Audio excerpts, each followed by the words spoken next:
ముంబైలో గాలివాన బీభత్సం సృష్టించింది. ఈదురుగాళ్ల తీవ్రతకు ఘాట్కోపర్లోని సమతానగర్లో 100 అడుగుల ఎత్తైన ఇన్ప హౌసింగ్ పక్కనే ఉన్న రైల్వే పెట్రోల్ పంప్ పై పడింది. ఘటనలో 14 మంది మృతి చెందగా 74 మంది తీవ్రంగా గాయపడ్డారు. ఘటనలో మొత్తం 88 మంది బాధితులున్నారు. మృతుల కుటుంబాలకు మహారాష్ట్ర ప్రభుత్వం 5 లక్షల పరిహారం ప్రకటించింది. గాయపడిన వారి చికిత్స ఖర్చులను కూడా ప్రభుత్వం భరించనుంది. ఘటనపై దర్యాప్తు చేపట్టిన ముంబై నగరపాలక సంస్థ అధికారులు హోల్డింగ్ ఏర్పాటు చేసినటువంటి వారికి ఎటువంటి అనుమతులు తీసుకోలేదని కూడా తెలిపారు.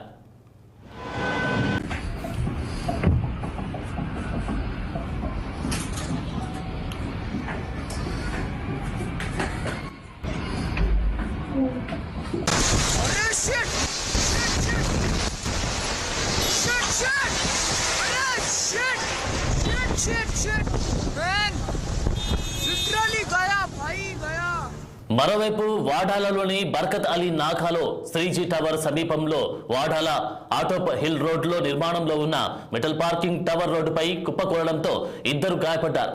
వర్షం ఈదురుగాలి కారణంగా అనేక ప్రాంతాల్లో స్తంభాలు చెట్లు నేలకొలిగాయి. కొన్ని చోట్ల వైర్లు తెగిపడ్డాయి. పలు మార్గాల్లో మెట్రో సేవలను తాత్కాలికంగా నిలిపివేశారు.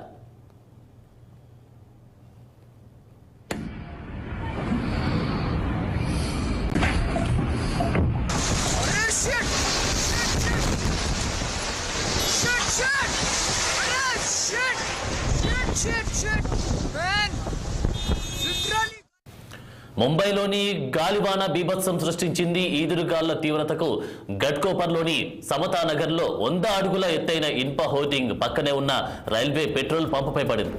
ఘటనలో 14 మంది మృతి చెందారు. 74 మంది తీవ్రంగా గాయపడ్డారు.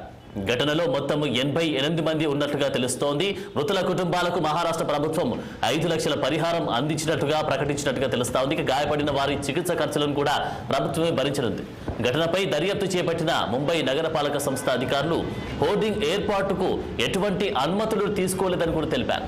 మరోవైపు వాడాలలోని బర్కత్ అలీ నాకాలో శ్రీజీ టవర్ సమీపంలో వాడాల ఆటోప్ హిల్ రోడ్లో నిర్మాణంలో ఉన్న మెటల్ పార్కింగ్ టవర్ రోడ్డుపై కుప్పకూలడంతో 2 గాయపడ్డారు. వర్షం ఈదురుగాలి కారణంగా అనేక ప్రాంతాల్లో స్తంభాలు చెట్లు నేలకొరిగాయి. కొన్ని చోట్ల వైర్లు తెగిపడ్డాయి. పలు మార్గాల్లో మెట్రో సేవలను కూడా తాత్కాలికంగా నిలిపివేశారు.